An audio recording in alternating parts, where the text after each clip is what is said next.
काम किया, टीवी पे जरा सॉलिड कलर्स पहनने चाहिए। अभी आपने शर्ट देखी, ये कैसी शर्ट थी, मतलब हमें तो इधर उल्टी सी शर्ट पहन के हम शर्ट पहन के आए तो उधर ये लाइन ऐसे होगी, ये फलाना होगी। मेरा ख्याल है मैं अपने सवाल की तरफ वापस आता हूं और बाद में ये बात जरूर करेंगे। सबसे पहले शुएब भाई, जो हमारी डिस्कशन रही वो ये रही और बहुत ज्यादा बात भी हो रही है और इसके बारे में क्या सलाहियां भी हैं। वो कहते हैं कि जी ये जो पीएसएल का 10वां एडिशन है ना, इट्स बिगर एंड बेटर। आपको क्या लगता है कि ये वाकई बिगर एंड बेटर होगा? Well, no doubt about it, no question about it. I think it's the brand of Pakistan who's getting bigger and better in terms of when you're putting and investing the valuation of the team, projection of the teams. जब देखते हैं हम तो वो market value उनकी देखते हैं तो बड़ी नजर आ रही है। ठीक है। I think the people who were just fortunately aboard those teams ना, when it comes to Islamabad, I was opting for Islamabad basically with my partners. Nazim सेठी साहब बड़ा गिला किया बाद मुझे कि आपने टीम क्यों नहीं खरीदी। हमारी फाइनल राउंड मीटिंग भी हो गई थी, but some odd reason I had to back off because of my mother's health. तो वो नहीं चाहती थी कि मैं क्रिकेट में वापस जाऊँ और टीम रन करूँ।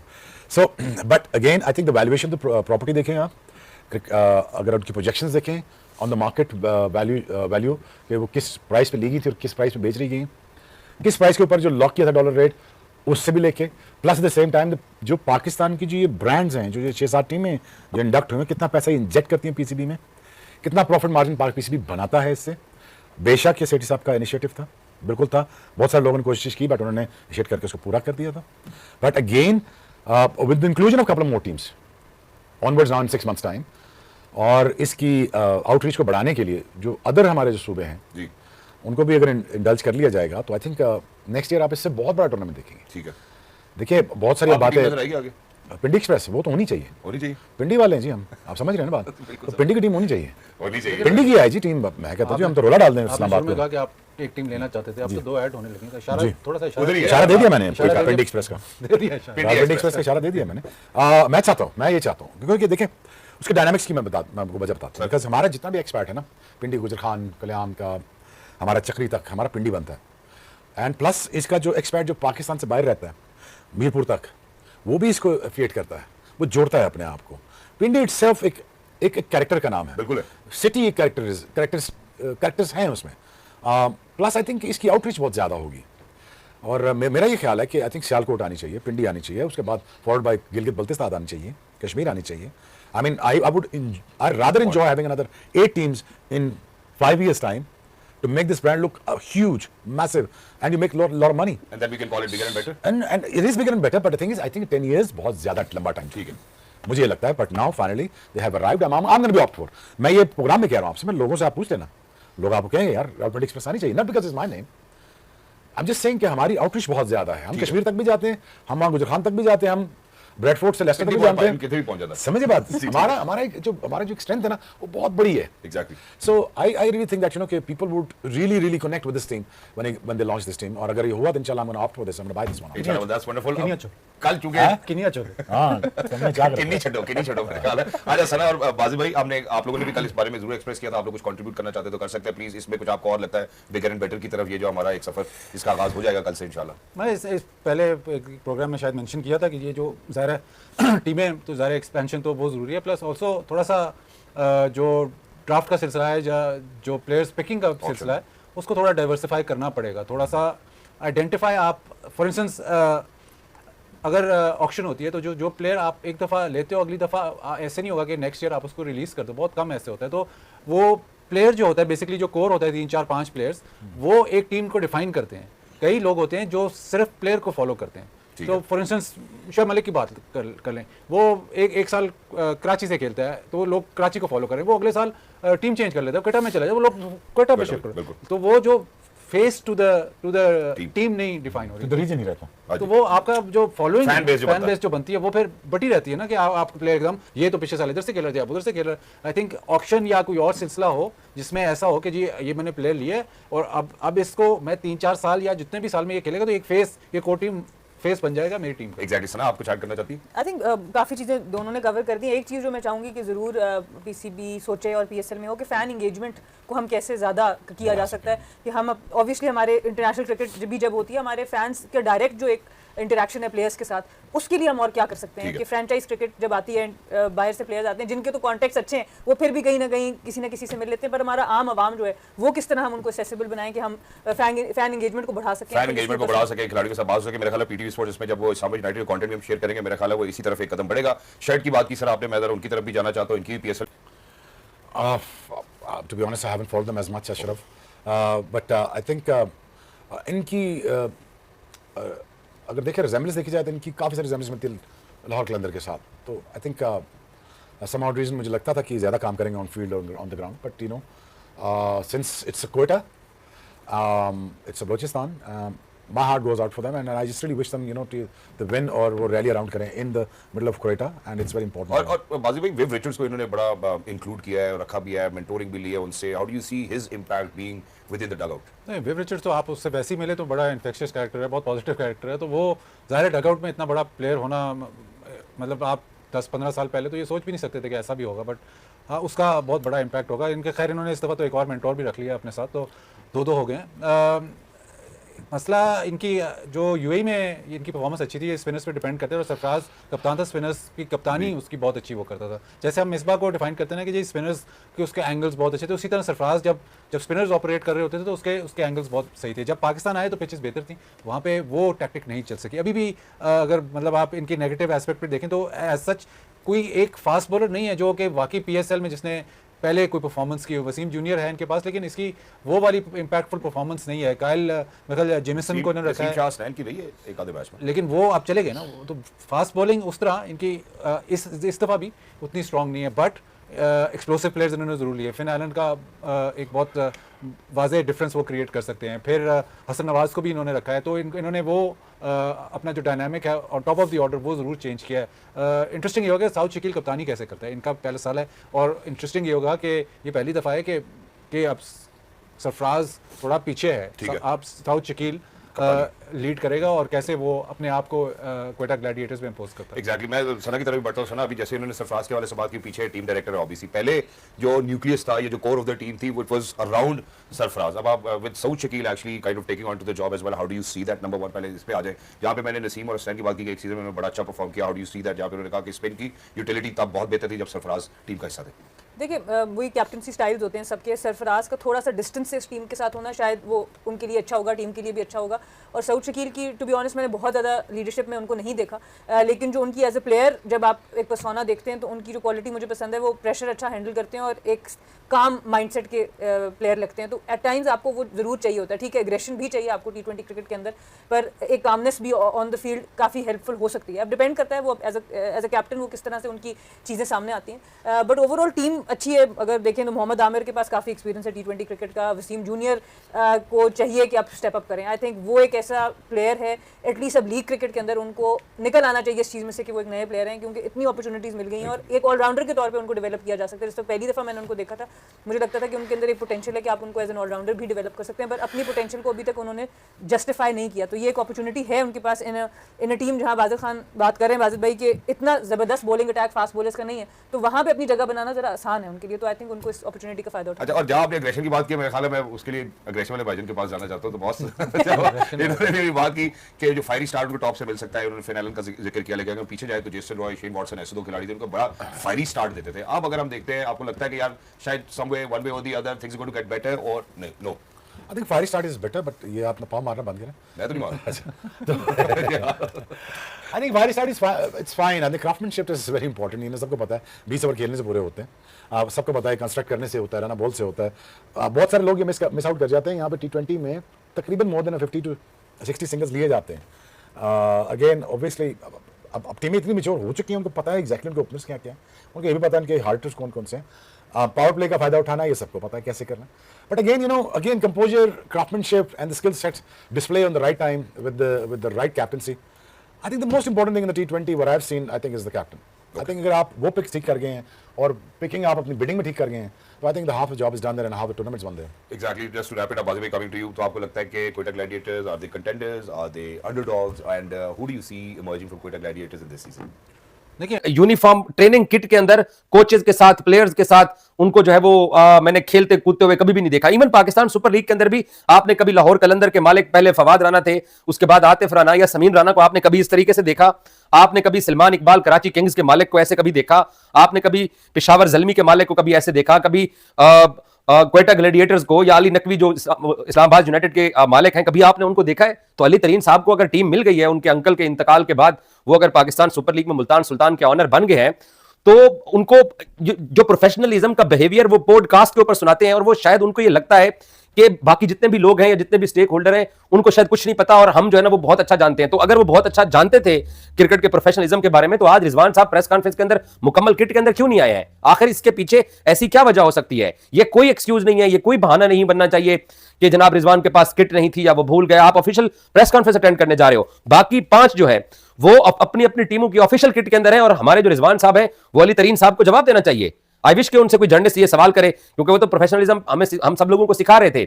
और दूसरा, मैं कराची किंग्स के जो करता धरता है, मैं उनकी भी संजीदगी के ऊपर हैरान हूं। हैदर अजहर साहब भी पाकिस्तान सुपर लीग में एक अरसा उन्होंने मुल्तान को चलाया, तो वो बहुत अच्छे मैनेज कर रहे होंगे चीजों को, बहुत अच्छी मैनेजमेंट उनकी होगी। लेकिन डेविड वार्नर साहब तो 40-45 घंटे हो गए पाकिस्तान के अंदर पहुंचे हुए हैं, और अभी तक उस भाई का जेट लॉक ही नहीं टूटा है। अभी तक उस भाई साहब ने जो है वो दोबारा ट्रेवल करके तो प्रेस कॉन्फ्रेंस तक जाने की भी जहमत गवारा नहीं की है। और ये जितने भी पाकिस्तान सुपर लीग की फ्रेंचाइजेज के जो मालकान हैं, मैं मानता हूं कि पिछले 9 साल के अंदर इन लोगों ने पाकिस्तान सुपर लीग को कामयाब बनाने के लिए बहुत मेहनत की है, इसमें कोई शक वाली बात नहीं है। लेकिन शायद आखिरी साल है इनकी ऑनरशिप का, क्योंकि फिर पाकिस्तान क्रिकेट बोर्ड इन तमाम जो 6 फ्रेंचाइजेज हैं इनका मालिक बन जाएगा, और फिर शायद 2 टीमें और भी ऐड होंगी, और नए मालकान की तरफ जो है ना वो इन फ्रेंचाइजेज की दोबारा से बिड होगी। पहला राइट जो पुराने मालिक हैं उनका है, वो अपनी टीमों के मालिक बन के रह सकते हैं, बट हो सकता है कोई बड़ी अगर टीमों के कोई बिड कराने में कामयाब हो गया तो फिर ये क्या करेंगे? तो इस तरीके से जो लेजीपन दिखा रहे हैं अपनी सुपर लीग को लेके, तो ये नहीं होना चाहिए। और आपका ऑफिशियल फोटोग्राफ था, हम तो जो ना वो ऑफिशियल फोटोग्राफ को लेके, याद है चैंपियंस ट्रॉफी के ऊपर कितने लोगों ने बात की थी, जनाब चैंपियंस ट्रॉफी का ऑफिशियल फोटोग्राफ क्यों नहीं आया, रोहित शर्मा यहां क्यों नहीं आया है? तो आप जो दो फ्रेंचाइजेज हैं हमारी, मुल्तान सुल्तान की गैर संजीदगी और कराची किंग्स की गैर संजीदगी जो है वो खुल के सामने आई। और मेरा जाती ख्याल यह है कि पाकिस्तान क्रिकेट बोर्ड को इन फ्रेंचाइजेज को स्नब करना चाहिए, इनको एक तरह से तनबीह करनी चाहिए कि प्रोफेशनलिज्म दिखाइए। अब आजाद फ्रेंचाइजेज आप जरूर हैं, तो आपके अंदर वो प्रोफेशनलिज्म नजर भी आना चाहिए जो कि बाकी दुनिया के अंदर नजर आता है। तो पाकिस्तान क्रिकेट बोर्ड ने तो मुझे लगता है कि शायद इनको आजाद किया हुआ है, क्योंकि मेन स्टेक होल्डर फ्रेंचाइजेज के लोग हैं। लेकिन अगर वो प्रोफेशनलिज्म नहीं दिखाएंगे तो फिर क्रिकेट बोर्ड को भी थोड़ा सा इनको सबक सिखाना चाहिए। वो जो रोज आके पॉडकास्ट में बैठ के पाकिस्तान क्रिकेट बोर्ड को सिखा रहे होते हैं, तो इनको भी शायद थोड़ा सा सीखना चाहिए। बाकी प्रेस कॉन्फ्रेंस के अंदर रिजवान साहब ने उनको सवाल हुए, और मैं पिंडी के जर्नलिस्ट जो है मैं उनके ऊपर भी हैरान हूं यार। क्या हमारा सिर्फ ये शौक है कि हम गले के अंदर एक्रीडेशन कार्ड पहनकर तो जाकर प्रेस बॉक्स में बैठ के जो है वो मैच देखें? हमें कोई क्रिकेटिंग सेंस नहीं होनी चाहिए, हमें कोई क्रिकेटिंग एथिक्स नहीं होने चाहिए, और कोई क्रिकेटिंग के सवाल करने का जो लर्न है वो नहीं करना चाहिए? तो मैं तो इस बात के ऊपर आज हैरान हुआ कि जो पीएसएल से मुतालिक किसी एक बंदे ने कंडीशन की बात नहीं की, स्कोरिंग की बात नहीं की। शायद एक आधे बंदे ने पाकिस्तान टीम से रिलेटेड कहा कि आजकल 200 स्कोर हो रहा है, तो शाहीन ने कहा कि जी बॉलर्स को भी वहां पर अच्छा खेलना चाहिए ताकि 200 स्कोर तक बात ही ना जाए। बाकी बाबर से आप कुछ सवाल कर रहे हो कि भाई आप जो है ना वो पाकिस्तान क्रिकेट टीम की जो हालत है आप उसके ऊपर क्यों बात नहीं करते हो, आपको बात करनी चाहिए। वो कहता है जहां बंद कमरे में जिन लोग जो स्टेक होल्डर हैं जिनके साथ बात करनी होती है मैं कर देता हूं। बाबर ने स्पेसिफिक जुमला इस्तेमाल किया कि मैं सोशल मीडिया पे आके ढंढोरा नहीं पीटना चाहता, तो उसने बड़ा अच्छा जवाब दिया। रिजवान साहब ने अपना एक्सपीरियंस और अपनी जो सिचुएशन है उसको किसी तरीके से थ्रो करने की कोशिश जरूर की है, क्योंकि मैं थोड़ा सा जानता हूं कि नाराज हैं वो अपनी T20 कप्तानी जाने के ऊपर। फिर आकिब जावेद ने जो फैसले किए हैं उसके ऊपर रिजवान साहब का अपने अथॉरिटी के बारे में उनको सवाल हुआ, तो उन्होंने कहा कि जी जो जहां पे रिस्पॉन्सिबल है वो जवाब दे भी है। तो अब आई थिंक सो कि पाकिस्तान सुपर लीग जो है वो इन सब लोगों के लिए एक बड़ा अहम इवेंट है जहां पर इनको परफॉर्म करना है। एडवांटेज ये है कि एशिया कप दुबई में है और T20 वर्ल्ड कप श्रीलंका में है। तो आप लोगों ने 3 T20 मैचेस खेले ऑस्ट्रेलिया के अंदर रिजवान की कप्तानी में, आप 3-0 हुए। आपने 3 T20 मैच साउथ अफ्रीका के खिलाफ खेले, आप 3-0 हुए। आपने न्यूजीलैंड के खिलाफ अभी आगा की कप्तानी में 5 T20 मैचेस खेले, आप 4-1 से हारे हो। तो इन 3 बड़े कंट्रीज सेना कंट्रीज के अंदर जाके हमारी T20 की परफॉर्मेंस खुल के सामने आ गई कि हम कहां खड़े हुए हैं। 3 ऑस्ट्रेलिया वाले, 3 साउथ अफ्रीका वाले, 6 और 4 ये 10 T20, 11 में से आप 10 T20 मैचेस हारे हुए हैं। तो फिर पाकिस्तान क्रिकेट बोर्ड जो है वो एक नई टीम एशियन कंडीशन को देख के बनाने के लिए आगे जाएगा में आना शुरू हो जाता है। आप जो है वो आज कप्तानों की प्रेस कॉन्फ्रेंस भी हुई है भाईजान। चंद घंटे आप ऐसे कह रहे थे सुबह ईद की नमाज। बिल्कुल ईद का समय ना, देखिए चांद रात है आज। पहले दिन पाकिस्तानी शायकीन क्रिकेट के लिए भाई चांद रात से कम नहीं है ये। पहली पीएसएल थी ना, वो हमारे लिए चांद रात थी। अच्छा चांद रात ही कहते थे। अब आपको नहीं इंतजार चांद रात पहली गेंद का। अच्छा गेंद छोड़ें, जो पीएसएल सीजन 10 की जो ओपनिंग सेरेमनी है आपको उसका इंतजार नहीं है? बिल्कुल है। बड़े शरारती आप। अच्छा आज जो है वो कप्तानों की प्रेस कॉन्फ्रेंस हुई है भाई, और बड़े बड़े सख्त सवालात भी हुए हैं कप्तानों के साथ। और कप्तान एक हमारे जो पाकिस्तान टीम के कप्तान हैं मोहम्मद रिजवान, अगर आप उसमें लाइन से देखें ना, लाइन से जिस तरह वो बैठे हुए थे, तो उसमें आपको पाकिस्तान के 3 कप्तान नजर आएंगे। फ्यूचर के नहीं, जो पास्ट हो चुके हैं वो भी, और जो हैं वो भी, और फ्यूचर के भी, बल्कि 4 कप्तान आपको नजर आ रहे हैं। मैंने कहा फ्यूचर के भी, हाँ 6 दोबारा कप्तान बैठे थे, 5 कप्तान थे और एक नायब कप्तान थे हसन अली। उसके बाद जो है वो आप देखें कि तमाम जो 6 कप्तान थे उनकी प्रेस कॉन्फ्रेंस हुई और बड़े तल्ख सवालात भी उसमें देखने को मिले हमें। और शहीन शाह अफरीदी से भी सवालात उनकी परफॉर्मेंस के हवाले से भी हुए, उन्होंने बड़े अच्छे तरीके से उसको कवर अप किया, बड़े अच्छे तरीके से जवाब भी दिए। शादाब खान से भी पूछा गया। अलबत्ता जो रिजवान से सवालात हुए वो बड़े मजेदार थे, वो भी हम डिस्कस करते हैं। लेकिन हमारे साथ एक आज स्पेशल गेस्ट मौजूद है इमरान, जो किसी तारुफ के मोहताज नहीं है, पाकिस्तान के मिडिल ऑर्डर पे भी खेलना जानते हैं, पाकिस्तान की तरफ से ओपनिंग भी करना जानते हैं, और हर मुश्किल में पाकिस्तान की जो टीम मैनेजमेंट है उन पर भरोसा करती है। और अब जो है वो क्वेटा ग्लैडिएटर्स के कप्तान हैं सऊद शकील हमारे साथ मौजूद हैं। अस्सलाम वालेकुम सऊद, बहुत शुक्रिया वक्त देने का। वालेकुम अस्सलाम, कैसे हैं? कैसा फीवर जा रहा है पीएसएल का? फीवर अल्लाह ताला ना करे आपको हो, लेकिन पीएसएल का फीवर कैसा जा रहा है? इस्लामाबाद में कैसा माहौल है? कल जो है वो पहला मैच देखने 6 कप्तानों की प्रेस कॉन्फ्रेंस भी हुई, जिसमें एक नायब कप्तान भी थे हसन अली। और कैसी रही प्रेस कॉन्फ्रेंस? सबसे पहले मुझे आपसे पूछना है, क्योंकि आप जरा ना साइड पे बैठ के नोट कर रहे थे, ज्यादा सवालात की बौछार जो थी वो बाबर, शहीन और शादाब और रिजवान से हो रही थी।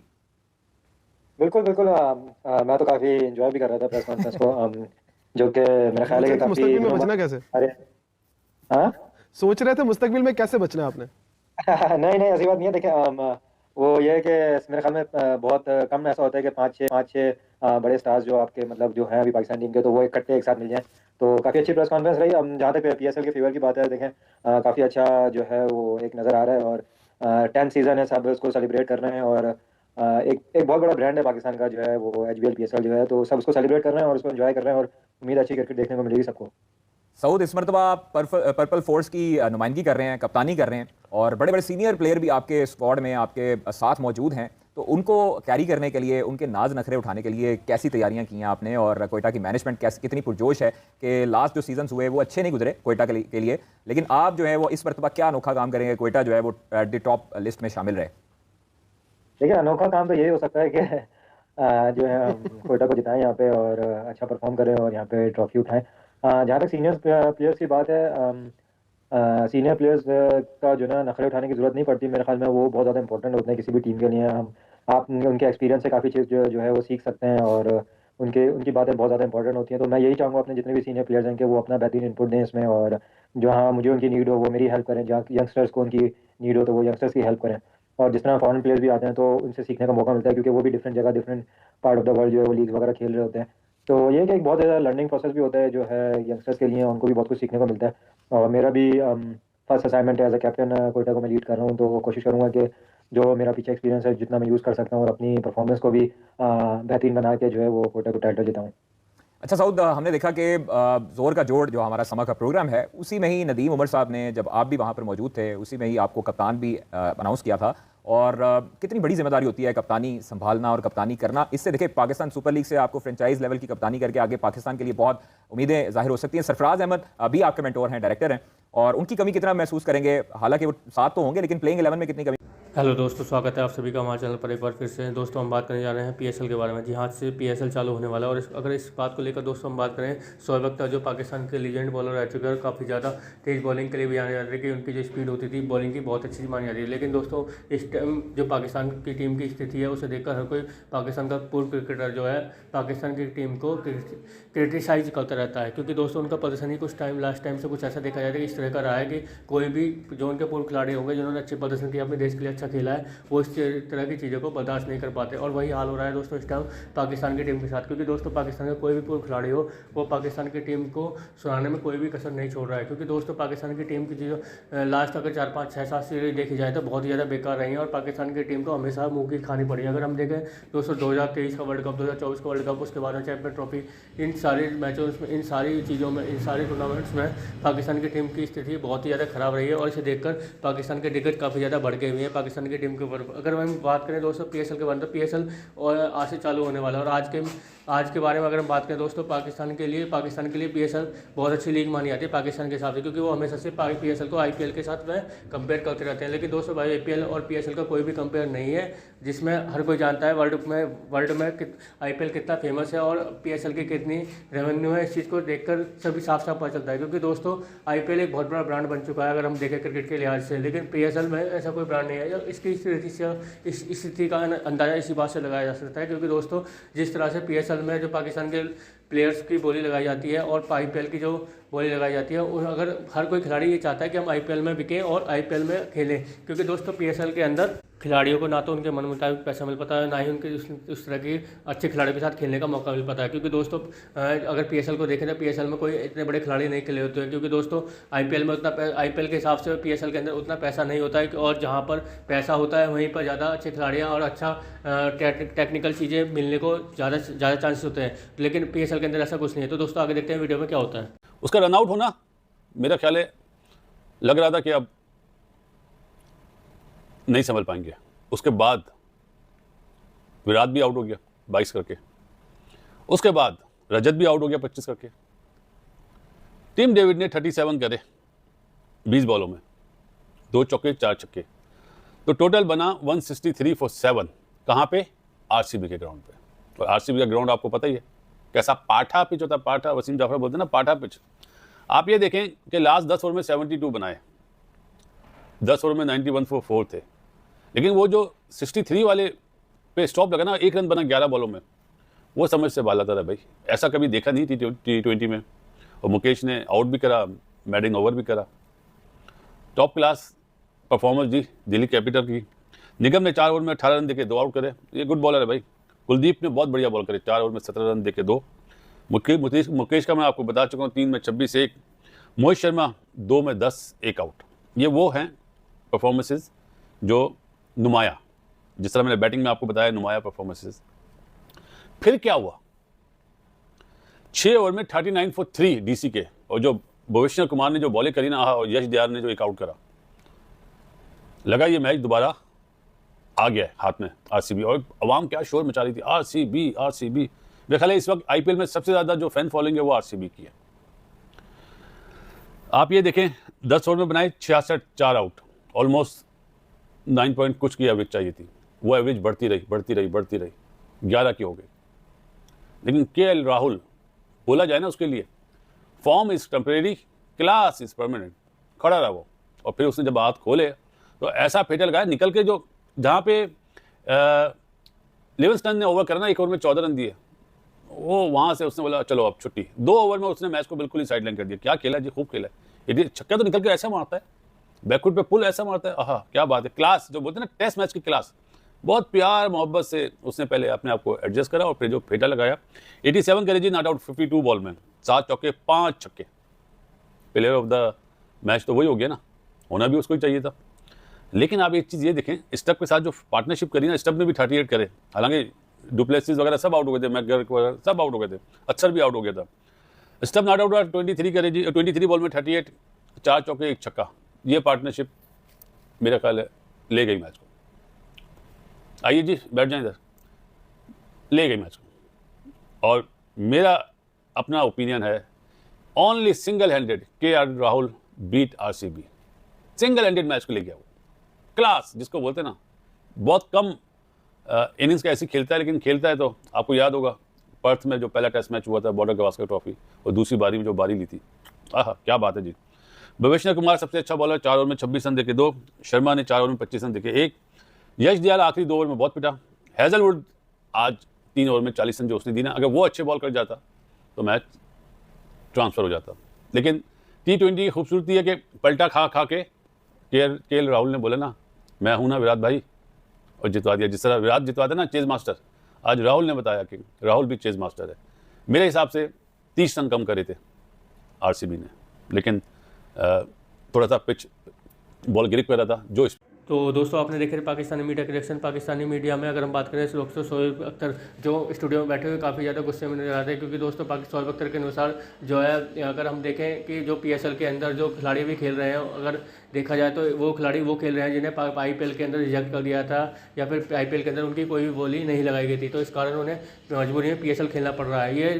ये चीज़ें पाकिस्तान क्रिकेट बोर्ड भी जानता है, और PSL के जो ऑनर हैं टीम के, वो भी जानते हैं कि ये जो खिलाड़ी यहाँ पर इस टाइम खेल रहे हैं और इसका सबसे बड़ा कारण ये है कि IPL में नहीं बिके, इस वजह से यहाँ पर है। लेकिन दोस्तों अगर हम इस बारे में बात करें कि PSL और IPL दोनों का एक साथ होने से किसको ज़्यादा नुकसान होने वाला है, तो दोस्तों इसका सबसे बड़ा अगर हम कहेंगे कि पाकिस्तान प्रीमियर लीग को ही होने वाला है, क्योंकि पाकिस्तान प्रीमियर लीग को ही होने वाला है। क्योंकि दोस्तों जिस तरह से इंडिया की जो IPL लीग है उसमें अगर हम देखें कि जो ब्रॉडकास्टर है वो ज़्यादातर इंडिया को ही फेवर करेंगे, IPL को ही फेवर करेंगे, क्योंकि इंडिया के अंदर जो मार्केट है वो बहुत ही बड़ा है। ये सब कहना है शोएब अख्तर का। और उसके बाद में दोस्तों अगर पाकिस्तान के PSL को अगर ब्रॉडकास्टर ही नहीं मिलेंगे तो IPL की तरह वो सक्सेसफुल कैसे होगा।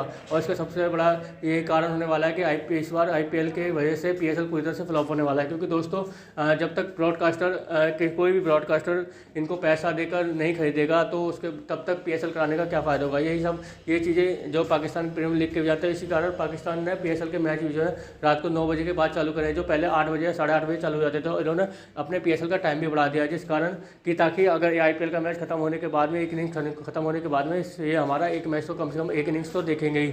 लेकिन दोस्तों अभी तो देखने वाली बात होगी PSL पर इसका कितना बड़ा असर होने वाला है। हालांकि मेरे हिसाब से तो दोस्तों PSL का IPL की वजह से बहुत ज़्यादा असर होने वाला है। क्योंकि दोस्तों PSL और IPL दोनों में बहुत बड़े बड़े खिलाड़ी नहीं खेल रहे हैं। अगर हम देखें तो IPL के अनुसार, क्योंकि IPL में जिस तरह के खिलाड़ी खेल रहे हैं उसे देखकर साफ साफ अंदाजा लगा सकते हैं कि PSL में कोई भी ऐसा खिलाड़ी नहीं है जिसके लिए पाकिस्तान ये कह सके कि हमारे पास ये खिलाड़ी हैं। क्योंकि पाकिस्तान के अंदर पाकिस्तान के खिलाड़ी खेल रहे हैं और जो IPL से सिलेक्टेड माल है वो खेल रहा है। तो दोस्तों कैसे लगे आज की हमारी वीडियो हमें कमेंट करके जरूर बताएं। हमारे चैनल को लाइक एंड सब्सक्राइब जरूर करें ताकि आपका हमारे साथ बना रहे। धन्यवाद।